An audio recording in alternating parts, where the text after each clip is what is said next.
as the air turns icy. One creature seems to come alive: wolves. Winter is their time. It slows down their prey, wears them down, and gives the strong a deadly advantage. Meet the Druid wolf pack among the largest, fiercest packs roaming Yellowstone. The pack has a bull elk pinned down. But there's a catch. None of the wolves dare follow him into the river. The water's freezing solid, far too risky. On top of that, the elk's antlers are just high enough to keep them at bay. It's a standoff. But the elk's got a problem too. He can't stay in that icy water forever. A young female lunges, ready to strike, but one-on-one, he's got the power. Her only backup is another young wolf.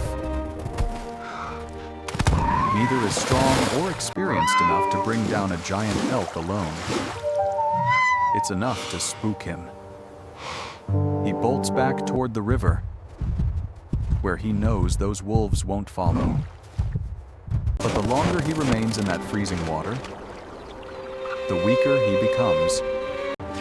Others before him have been less lucky. Wolves are nothing if not patient. Right now, his strength is all he has. He's going to try one more time. Even the younger wolves hold their ground. Without the full pack behind them, they never really had a shot. And the pack, they've already made up their minds. This early in winter, a healthy elk at its peak is just too strong. But give it time. As the cold tightens its grip and the snow piles deeper across the open plateau, the tide will turn.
Out here, atop this frozen volcanic plain, lives one of Yellowstone's true survivors, the bison.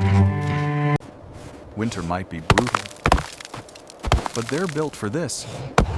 Their heavy winter coat insulates so well they barely need energy to stay warm. So they slow their metabolism way down, conserve what they have, and focus all their efforts on eating. Using those massive neck muscles, they sweep their heads low, plowing through snow to reach the grass beneath. Problem is that grass has given all its goodness back underground after summer. And now it's basically as nutritious as cardboard. They'll need every scrap just to stay alive until spring returns. As the cold digs in deeper, the elk start moving, heading down into the more sheltered valleys along the edges of Yellowstone. They're not as tough as the bison. They can't push through deep snow.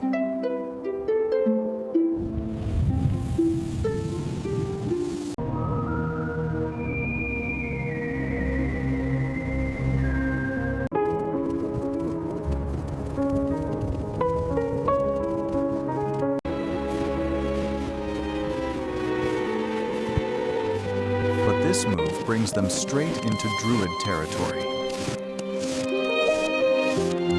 And now, the grazers are starting to wear down. For the wolves, life is getting easier. Their hunts are now successful about twice a week, a good pace for surviving the long winter.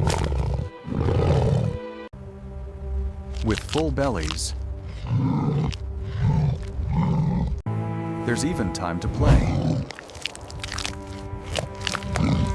But this isn't just fun.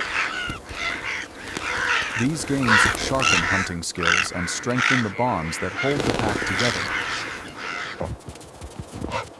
There are 16 of them, and they can only bring down something as big as an elk if they work as one. In the wild, the pack is power.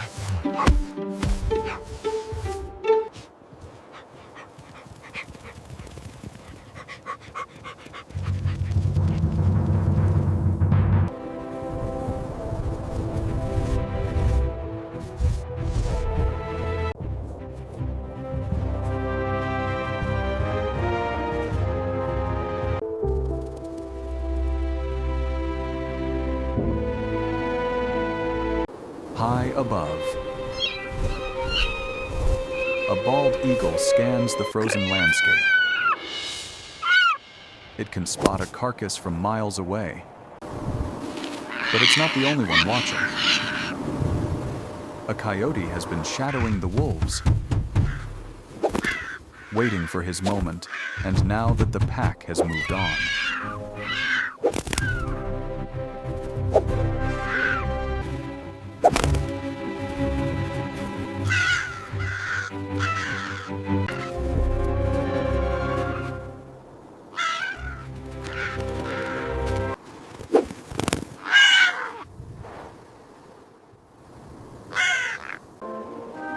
He sneaks in to claim what's left. Now it's February, and while most of Yellowstone is scraping by, the Druid pack is thriving.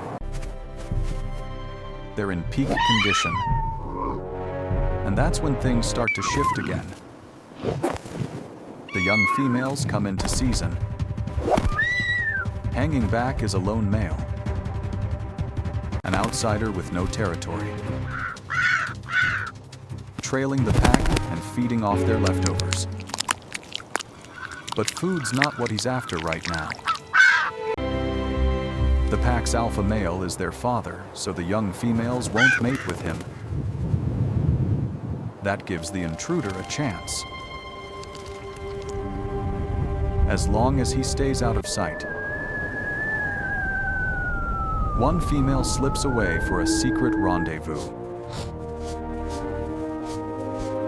She won't leave the security of the pack. But she's curious. They meet just out of sight, but not out of danger. The pack is heading their way. And the alpha, he's on to them.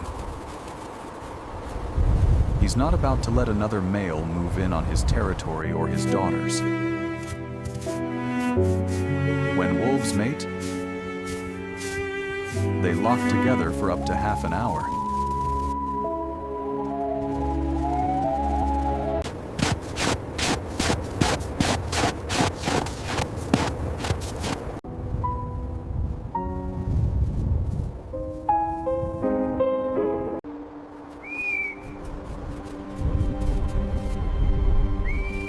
Driven by instinct, the main pack navigates the sparse forest. Ahead, the bison remain unaware of the approaching danger. The intruder is stuck.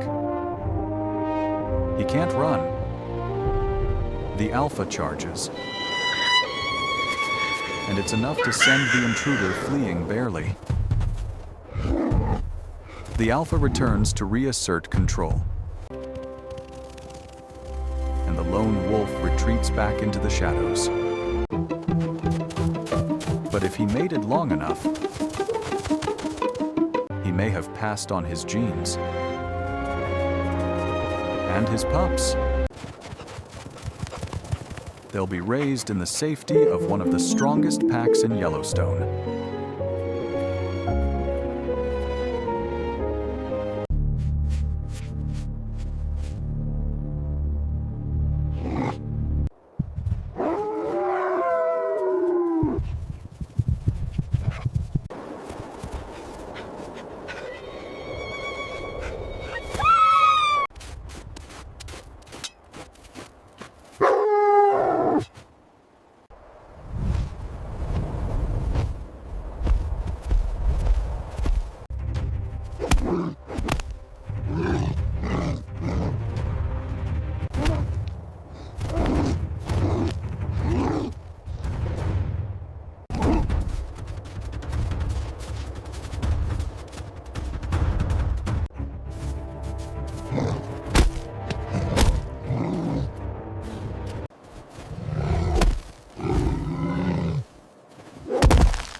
But those clouds in the sky, that's not rain. It's smoke. Yellowstone is burning. In summer, the dry lodgepole pines turn into tinder, and a lightning strike is all it takes. The worst fires can rage for weeks. Back in 1988, one summer wildfire burned a third of the entire park. Its devastation and the animals that depend on these forests may starve come winter. But Yellowstone plays the long game. Ashes feed the soil. Fire clears out the old and lets sunlight in. It's destruction. Sure. But it's also renewal. Let me know if you'd like me to keep going with part 313. 00 to 21. 00. It covers the otters, trout spawning, and geysers. These plumes rising in the distance, they're not storm clouds. Their smoke. Yellowstone is on fire. In summer, the dry lodgepole pines are like kindling, just waiting for a spark. And when lightning strikes, it's game on. Some fires burn for weeks. In 1988, a third of the park went up in flames in a single summer. It's devastating.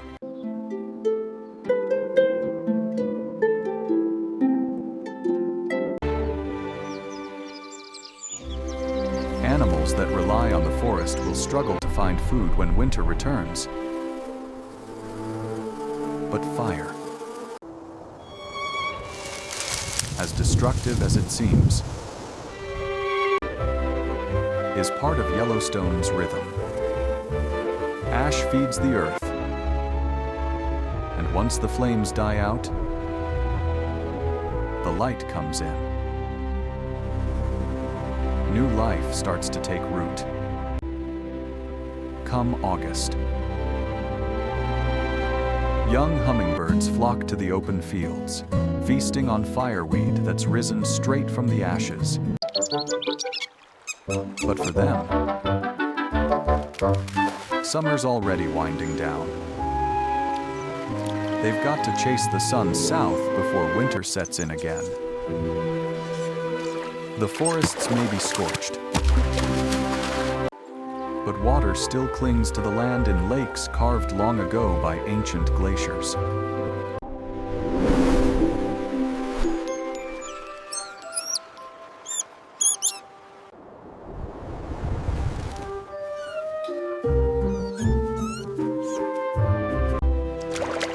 And it's by one of these lakes that a male otter shows up, hoping to charm a local female.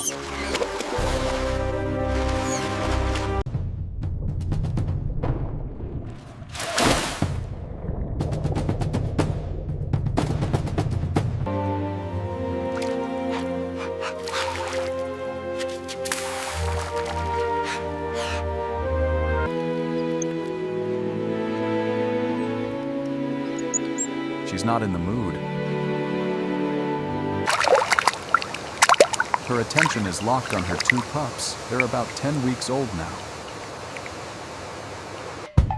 And the time's come for their first real journey. Males. Especially strangers. Can't be trusted around young pups. They'll steal food. Or worse. She makes it crystal clear. Stay away. She grew up here. Knows every bend in the lake. And today, she's taking her cubs somewhere special. At the mouth of a nearby stream, Yellowstone's cutthroat trout are gathering. It's nearly time to spawn. But the water is still running fast, too fast. They have to wait. It's a tense moment, and not just for the fish. An osprey watches from above, hunting to feed its chicks. And now the otter family has arrived. 2. The mother watches the current, then leads her pups upstream and shows them what she does best.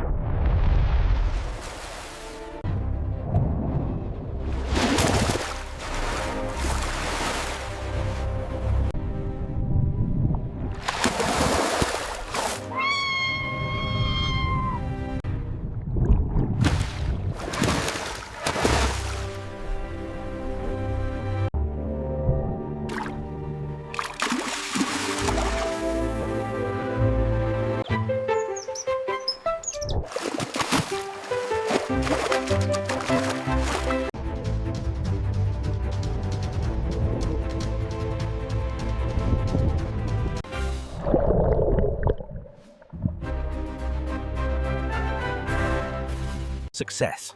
The hunt is over, and the prize secured in a flurry of silver scales.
dives and comes up with a prize.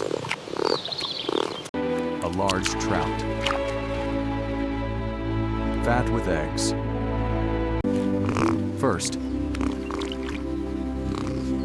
she bites the tail, so it can't wriggle away. While her pups still depend on milk, this catch is for her, and she's earned it.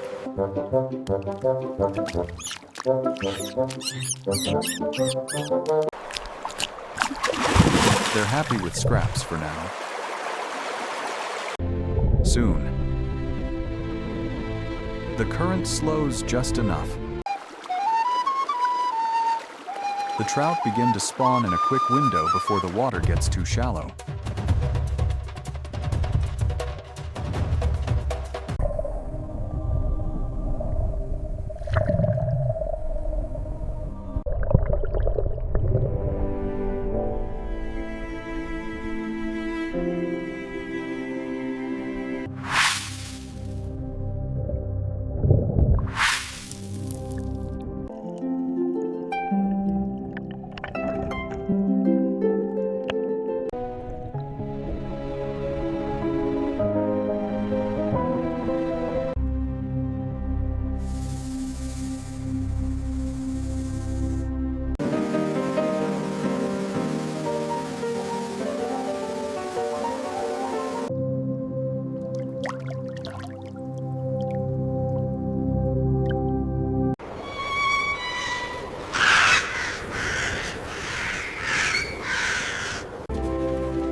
The first calves born during the bison migration are now joined by hundreds more.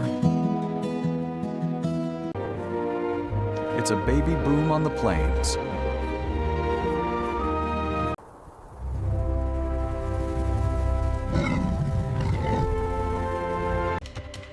Predators have been waiting for this.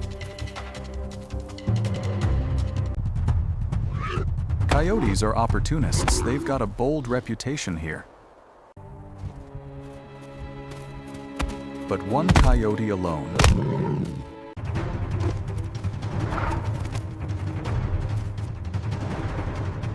No match for a full-grown bison mom and her calf. Out on the open ground, pronghorns are also giving birth. Most deliver twins. And each newborn is carefully licked clean, not just for hygiene, but to erase any scent that might attract danger. While they're by her side, they're safe. But the mother can't stay with them all the time she needs to graze. And these newborns, with legs like wobbly stilts, have only one defense: stay absolutely still. The coyote has pups of its own, a hungry litter of 9. Their arrival was perfectly timed for this seasonal bounty. But even now, the coyote isn't Yellowstone's top predator. That title still belongs to the wolf. During winter, they ruled the land. But in summer, they're far less visible. They stick close to their dens, keeping their pups hidden from rival packs. Yet sometimes, just sometimes, the pups are allowed a peek into the world beyond. And it's an incredibly rare sight. Even in Yellowstone, moments like this are almost never seen. The little ones explore with wide eyes and clumsy paws. But it's only a short outing soon. The adults summon them back into the forest shadows. It'll be winter before they're seen again. Now, after 6 weeks of constant strutting and fighting, the bull elk are exhausted. One dominant bull has held on. And finally, the females are ready to mate. But here comes trouble. A rival bull is moving in. In the world of elk, strength decides everything. If this bull can't fight off his challenger, he loses his shot at fatherhood. The fight is intense. Antlers clash. Hooves dig deep. They aim for the neck. One wrong move could mean a fatal puncture. It's all brute force now. One solid hit or a snapped neck could end it. But this time, the challenger backs off, limping away with a stab in the rump. The victor returns to his herd. Come spring, his calves will be born. As for the loser, he'll have to wait another year.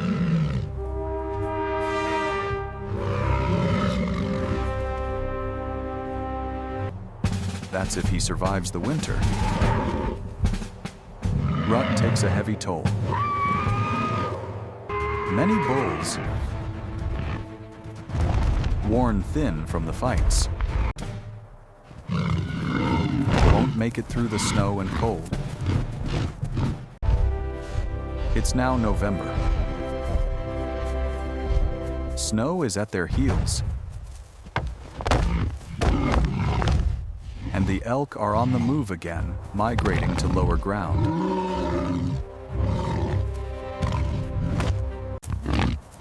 They charge. The thunderclap of horns colliding echoes across the mountain wilderness. This is how they settle things. No bluff. No backing down. Just raw power. And when the dust settles, winter has finally arrived. Now, deep in the forest,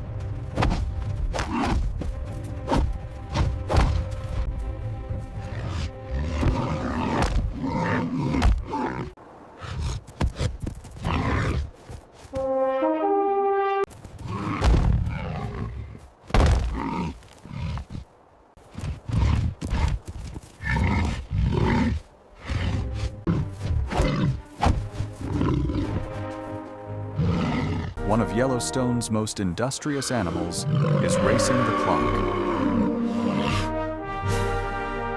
The beaver. They reach their winter feeding grounds just in time. Here, the snow won't be as deep, and food will be easier to find. But things are different now. They're grazing on what's basically an island of grass surrounded by development. Outside the boundaries of the park, their fate isn't decided by weather, it's decided by people. These elk are lucky. This refuge has been set aside just for them. And though Yellowstone can't protect every animal all the time, its influence reaches far beyond its borders. Even ranchers are learning to live with wolves. And if that's possible, well, maybe anything is. High in Yellowstone's mountains, where just 2 months ago the bugles of elk echoed through the valleys, things are now still almost deserted. But the season isn't quite over yet.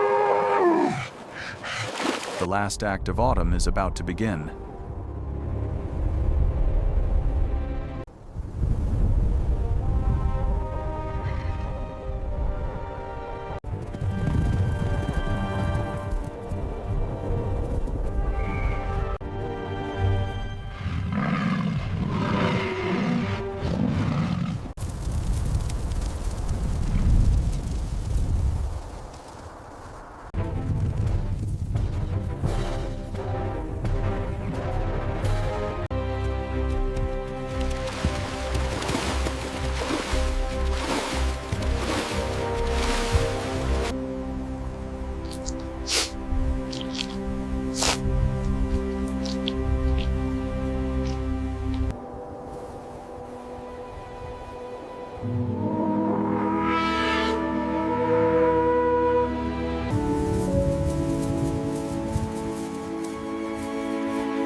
From the cliffs and crags come the bighorn sheep, the toughest of Yellowstone's animals. These hardy creatures can weather the entire winter on steep, wind-scoured slopes where snow can't settle. And right now, they've gathered for the rut. Like elk, the males are here to fight for the right to breed. But bighorn sheep don't posture, they go straight to smashing heads. They size each other up with a few quick checks: horn size, strength, even a few body bumps, and then they charge. The thunderclap of horns colliding echoes across the mountain wilderness. This is how they settle things. No bluff, no backing down, just raw power. And when the dust settles, winter has finally arrived. Now, deep in the forest, one of Yellowstone's most industrious animals is racing the clock. The beaver.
A single beaver can bring down a cottonwood tree in a matter of hours. Hundreds over the course of a year.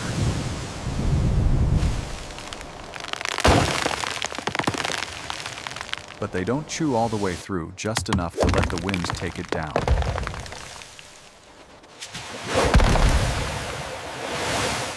Then the real work begins. They trim the branches, cut them into pieces, and haul them through a network of hand-dug canals leading back to the dam. That pond, it's more than a home. It's a fortress protecting them from predators and allowing them to reach deep into the forest without ever touching dry land. Autumn is the busiest time of year. Once the pond freezes, there will be no time for major repairs.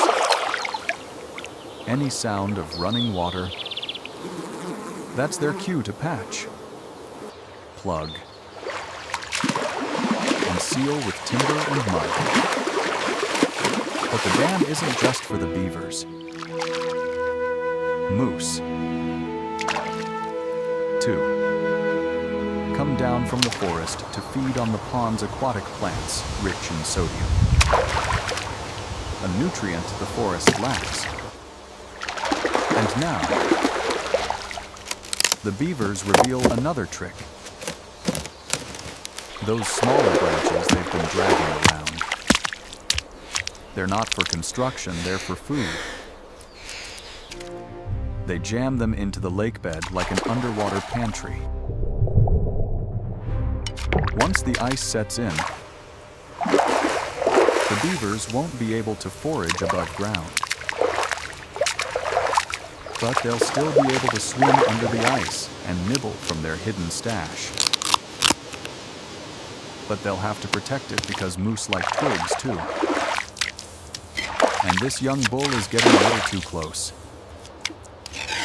In the world of Propelled by its Yellowstone, powerful tail, the beaver navigates the murky water, bringing vital supplies autumn back to the isn't a dam. time for sharing.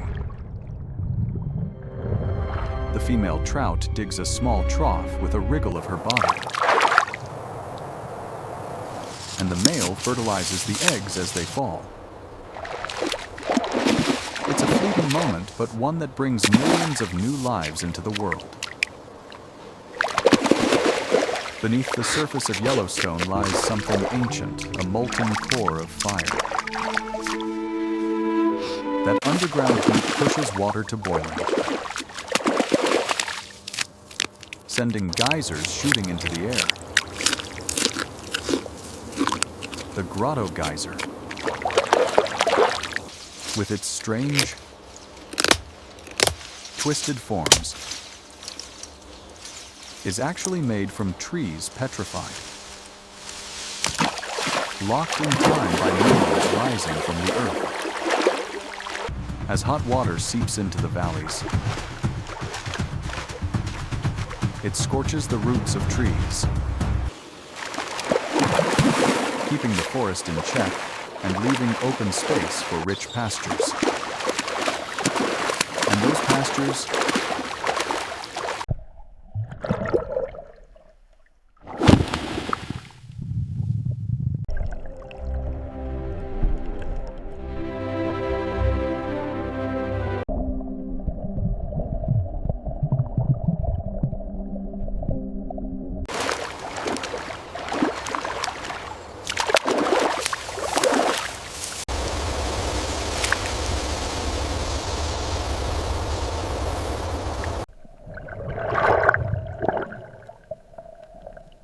they've now exploded with new grass just in time for the bison baby boom.